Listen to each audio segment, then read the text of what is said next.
की आवाज सुनाई देती है। पोली कहती है, मैं थक चुकी हूँ, हार मान चुकी हूँ। हर रोज एक नई शुरुआत करती हूँ लेकिन कुछ नहीं बदलता। दुनिया आगे बढ़ती जा रही है और मैं आज भी वही हूँ जहाँ से मैंने शुरुआत की थी।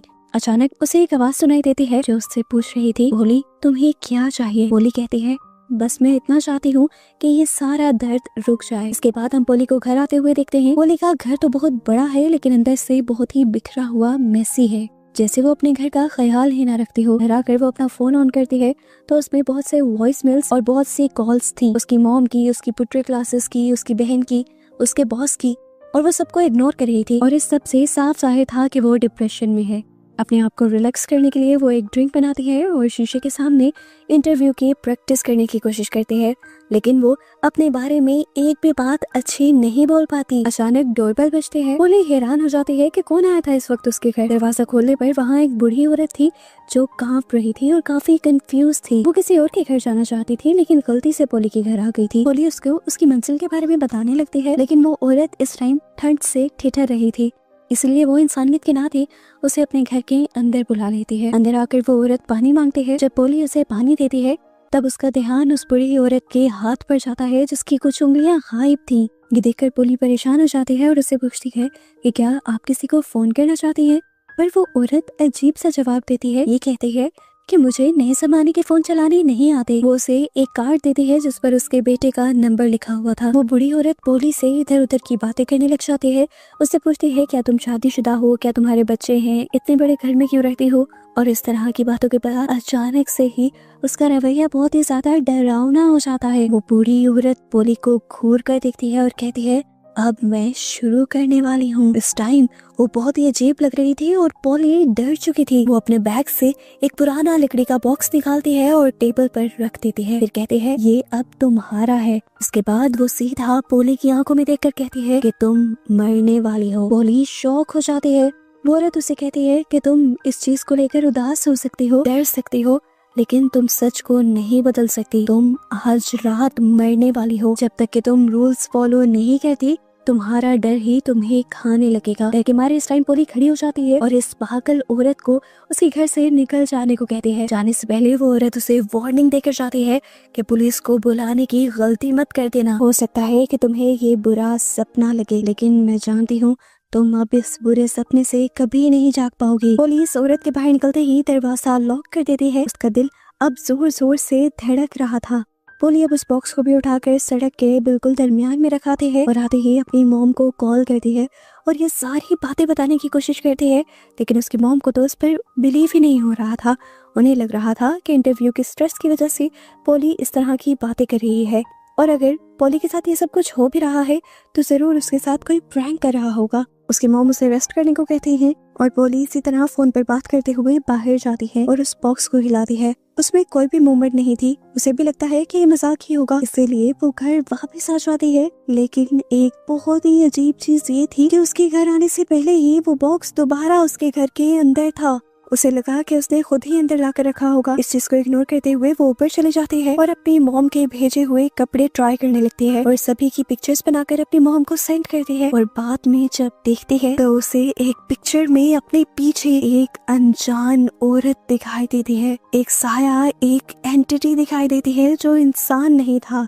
अचानक ही एक भूतिया आवाज उसका नाम पुकारती है। ये सुनकर पोली डर के मारे नीचे भाग जाती है और अपने आप को रिलैक्स करने के लिए एक सिगरेट जला लेती है।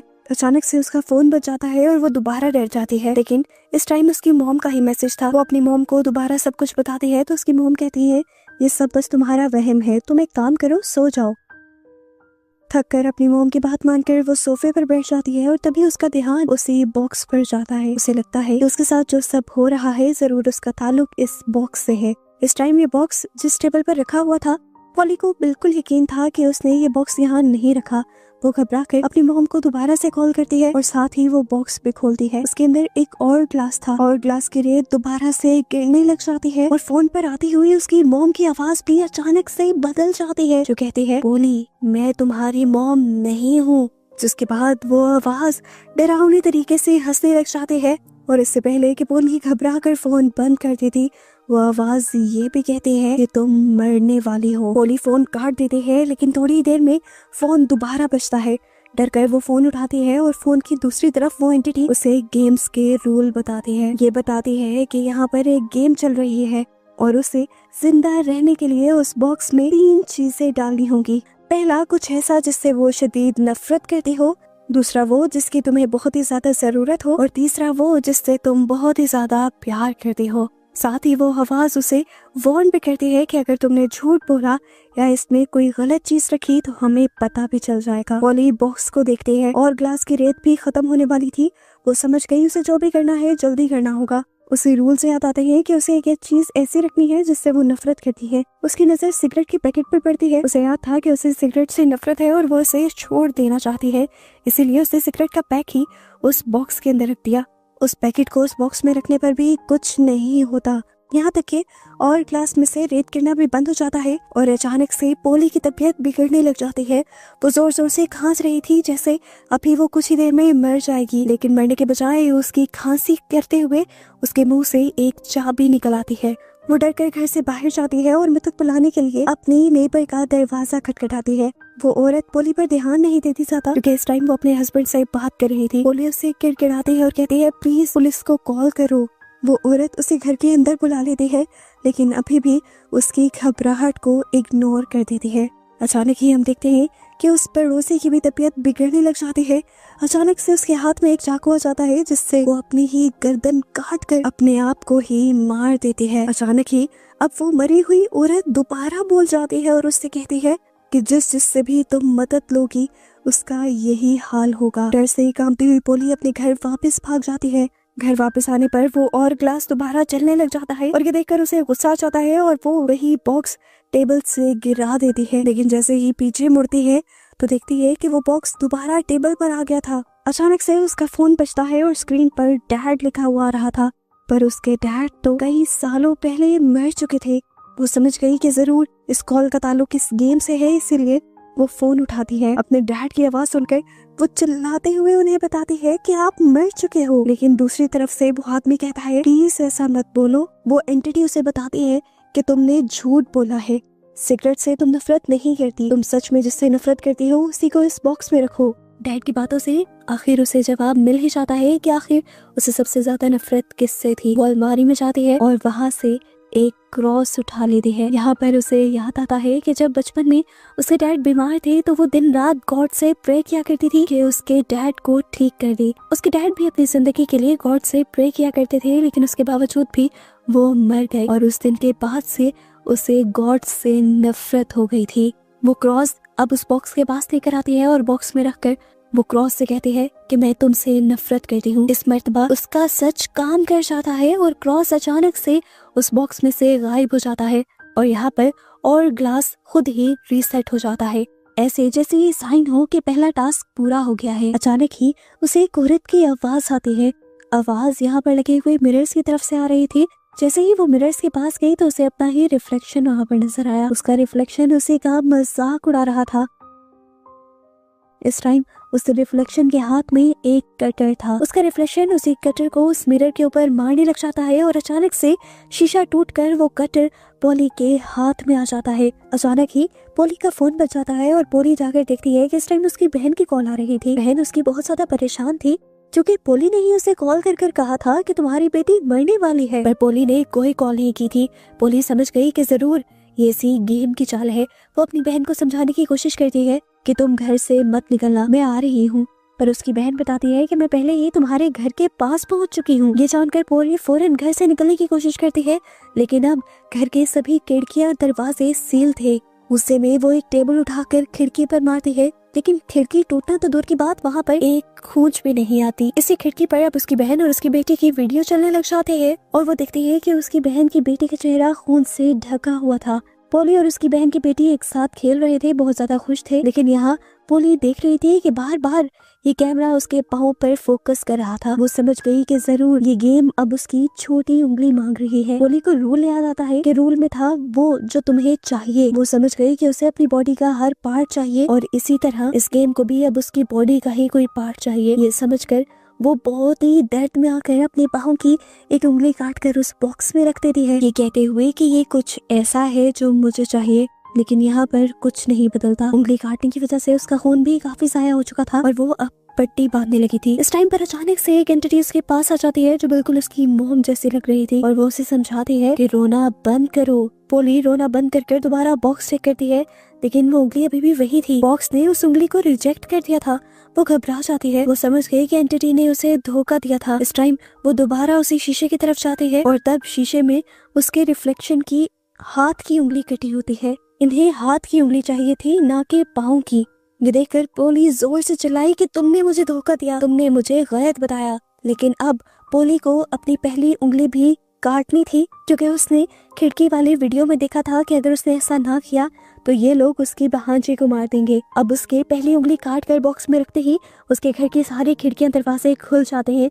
वो शुक्र करती है, सबसे पहले गाड़ी में बैठकर अपनी बहन के घर भागती है, क्योंकि उसे देखना था कि उसकी बहन और उसकी बेटी ठीक है कि नहीं। घर के बाहर पहुंचने पर उसे पता चलता है कि वहाँ तो क्रिसमस म्यूजिक बज रहा था। शायद अंदर ये लोग पार्टी कर रहे थे, लेकिन अंदर का तो मंजर ही खौफनाक था। उसकी बहन और बेटे जो इस टाइम अपने बेड्स पर लेटे हुए थे, वो सोए हुए नहीं थे, बल्कि वो मर चुके थे। ये देखकर पोली टूट जाती है और अपनी बहन की बेटी की लाश को गले लगाकर रोने लग जाती है। वो अब नीचे आती है तो देखती है कि ये घर भी पूरा बिखर चुका है और अब वो बॉक्स जो पहले उसके घर था वो उसके बहन के घर रखा हुआ है। अचानक से उसका फोन बच जाता है और इस टाइम उसकी मरी हुई बहन की बेटी कॉल पर उसे कहती है, आंटी अभी तुमने अपना टास्क पूरा नहीं किया। ये सुनकर पोली जोर जोर से चिल्लाने लग जाती है और कहती है कि ये तुमने क्या किया, तुमने उन सबको मार दिया जिनसे मैं बहुत प्यार करती थी। लेकिन दूसरी तरफ से वो एंटिटी उसे कहती है कि शायद तुम्हारा प्यार काफी नहीं था। वो आवाज दोबारा उससे पूछती है कि तुम किससे प्यार करती हो, तुम्हें वही चीज इस गेम को देनी है। पोली अभी भी कहती है कि उसे सबसे ज्यादा प्यार अपनी बहन की बेटी से है। तो आवाज कहती है कि जाकर तुम उनकी लाशों में से उनका कोई भी ऑर्गन ले लो। ये करना पोली के लिए मुश्किल था, लेकिन अब वो इसके लिए भी तैयार थी।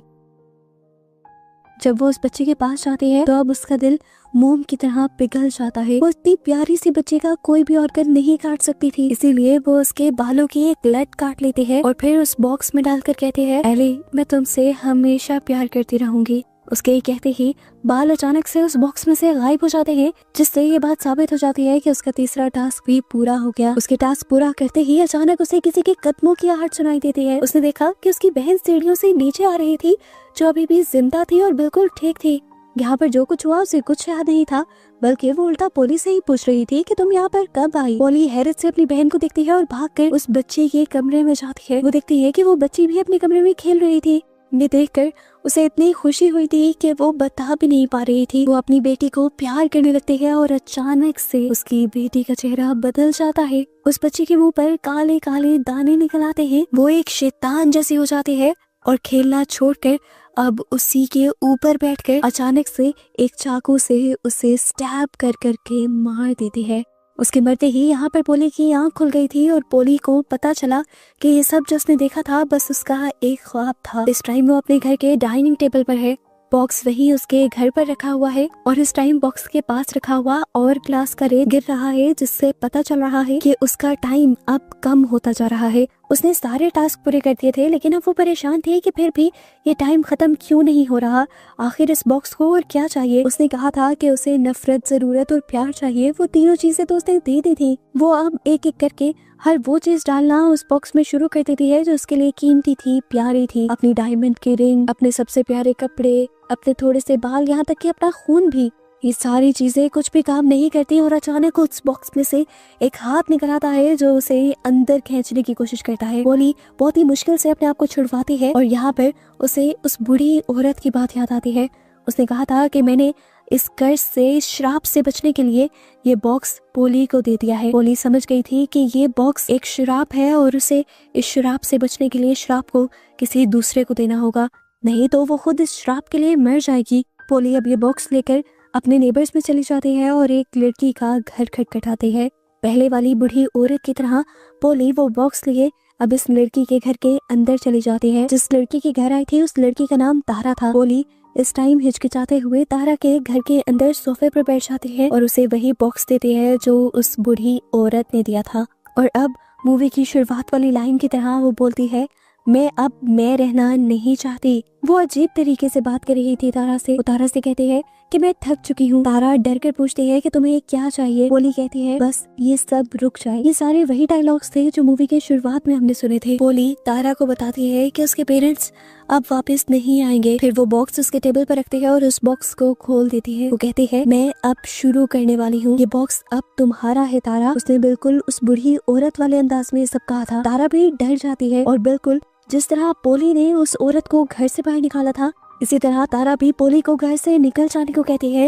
लेकिन घर से निकलने से पहले पोली उसकी आंखों में देखकर कहती है कि मैंने अपना श्राप, अपना कर्ज तुम पर ट्रांसफर कर दिया है और अब तुम मरने वाली हो। और ये कहते ही सीन यहाँ से ब्लैक हो जाता है और अचानक से हम पोली को उसी के घर में फायर प्लेस के पास देखते हैं। इस टाइम भी पोली को लग रहा था कि ये सारी चीजें जो भी हुई शायद उसका ख्वाब है, लेकिन अचानक से वही औरत जो पहले यहाँ आई थी वो दोबारा से उसके सामने आ जाती है। पोली को लगा कि शायद ये कोई सोल्स की दुनिया है, पर उसका ये भी ख्याल खत्म हो जाता है।